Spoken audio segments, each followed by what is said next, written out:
ஒரு சிலர் கேட்டிருந்தீங்க, என்ன கம்பெனிக்கா அப்படின்னு கேட்டிருந்தீங்க. இட்லி மாவு கம்பெனி தான். இதுதான் நம்மளுடைய பாக்கெட்டு. மாவு பாக்கெட் லப்பர் பேண்ட் போட்டு தான் வரும்.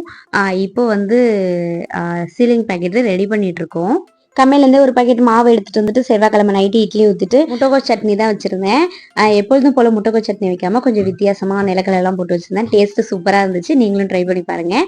அதுக்கு ஒரு 2 கை அளவுக்கு நிலக்கடலை, அது கூட தேவையான காரத்துக்கு ஏற்ற மாதிரி காஞ்ச மிளகாய், 2 பல்லு பூண்டு, ஒரு சின்ன துண்டு இஞ்சி, கொஞ்சமாக புளி, ஒரு 10-15 சின்ன வெங்காயம் சேர்த்து வதக்கிட்டு அது கூடயே ஒரு கை அளவுக்கு முட்டைக்கோசு, கொஞ்சமாக உப்பு சேர்த்து முட்டைக்கோசை நல்லா வதக்கி எடுத்துக்கிட்டேன். முட்டைக்கோசு நல்லா வதங்கினதுக்கப்புறம் கடைசியாக கொஞ்சமாக தேங்காய் போட்டு லைட்டாக வதக்கி விட்டுட்டு அதுக்கப்புறம் ஆற வச்சு அரைச்சி எடுத்துக்கிட்டேன். நிலக்கடலை பிடிக்கலன்னா நிலக்கடலை சேர்க்க தேவையில்லை.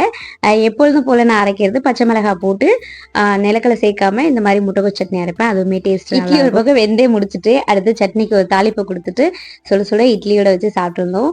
சூப்பராக இருந்துச்சு. நீங்களும் இந்த சட்னியை ட்ரை பண்ணி பாருங்க. நம்ம வீடியோ பிடிச்சிருந்தா லைக் அண்ட் சப்ஸ்கிரைப் பண்ண மறந்துடாதீங்க. நெக்ஸ்ட் வீடியோ பார்க்கலாம். தேங்க்யூ ஃபார் வாட்சிங். பை.